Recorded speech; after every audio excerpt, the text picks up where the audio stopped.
Raha tsika malala angamba ny fivoaran'ireny famolavolana ny lalàna misahana ny fifandraisana dia ny farany tamin'izany ny fampiantsoana mpanao gazety, andiana mpanao gazety teny amin'ny lampany avoloha. Matoa zany teny zany aloha dia mpitsambany lavitra ary zavatra nitranga dia teto fahatanana Antananarivo mpanao gazety, ny andiana mpanao gazety inona dia teny toerana eo mba fianiny lavitra eto fahatanana Antananarivo. Raha mandrarany sintsiny raha mba maneho ny hevitra izahay, eo ihany koa ny avy any faritra no ny heviny mahakasika ny zava-nitranga iny. Aminay rehefa nifandinika izahay mpitsambana efa natsona moa tany amin'ny faritra zany efa azo telefônina izay teta toerana dia nifanatona dia niresaka mahakasika an'iny dia mahita izay fa fampisaraham-bazana tsotr'izao fotsiny ny asa fanaovan-gazety iny nitranga iny.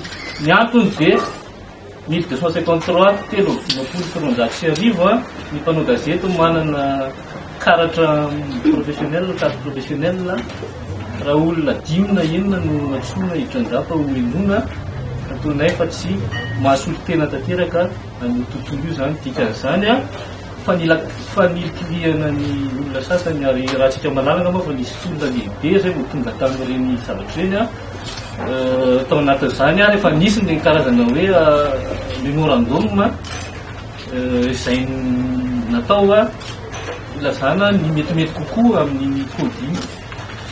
Manaraka izany mpiatrehatra be da be ny eo amin'ny asa fanaovan-gazety, izay vao mivoaka iny gazety iny, izay vao mandeha io tele io, vaovao amin'ny tele iny ariva olona marobe ny misahana izany, misy tompon-gazety, misy ny mpanao gazety, marobe zay iny vao lasa gazety kanefa izany tsy voasolo tena atao anatin'ny fampiantsoana izay ataoko hoe akamehana sy akisitrositra ampahanjina nanaovana an'ilay izy, izany koa tsy mety satria olona niraisana ilay izy tokony natao akariary.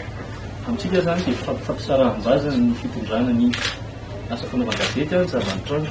Tsy ekenay fampisaraham-bazana zany ary zany raha teo ny ilatranay eo anivony lavitra mba hanamafa firaisan-kina mpanao gazety satria raha tontolo tsy miray iny zany tsy hita zay mety ho zavatra vitany, tsy ho matianina mihitsy zany nefa tadio tsara fa ao anatin'ny satany amin'ny lavitra anjara asa ny fampirodravona ny asa fanaovan-gazety.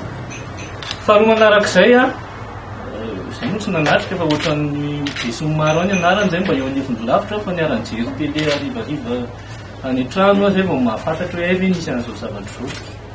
Damba koa zany mbola endrika fanilikiliana ihany. Iny le lalàna iny lany iny nakatoavin'ny filoham-pirenena.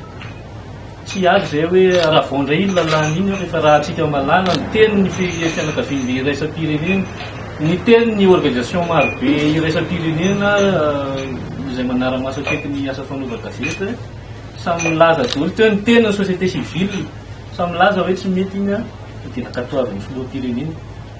Prérogative ny tanteraka izany eo amin'ny filoham-panjakana anazy ny kely le izy ny angatanay dia hoe mba hinohy ny fiainam-fieritreretana amin'ny fampiarana ny lalàna iny. Raha jery lafiny fin de droit io zany tiako tenenina manana force exécutoire avy hatrany iny satria ny promulgation ahafahana avy hatrany mampiatra iny tsy mila décret d'application ntsony zany io, zany hoe tsy voaova ntsony sy zavatra azo hofana ntsony iny. Aminay fampandrinandrisa zany hoe asiana plateforme de concertation dia heritreritra sy teny hoe inona tsy mety efa fantatra daholo tsy mety fa dia misy ny avy iny izay mandefa afatra hoe ny fieritreretanao fieritreretanao amin'ny fampiarana io. Sola misy le sola malagasy iteraka korotana izay eo anivony io asy io ary izay le sarotiny amin'izany, izay no mahatonga anay hiditra eo anafiny io anivony io ny lavitra. Fahatelo farany mbola indray fitenenana ny namako avy eo dia magnetana hatrany ny firaisan-kina sika mpanao gazety aza manaiky tsaratsara politika izany. Efa be da be angamba ny zavatra lalovana hatramin'izay voasaratsara kokoa ny mpanao gazety. Izay marary satria tao anatin'izay heritaona sy tapan'ny nisina teo anatin'ny lavitra zay efa mba nisy tsirom-panantenana kely efa mba mivondrona tsikelikely ny tontolo. Dia izao indray ilay izy ao anatin'ny tsy amam-bolana koa fa ao anatin'ny andro iray arany dia voasara kokan'izany izay manentana foana mpanao gazety ndao tsika hivondrona aza manaiky sarasara politika.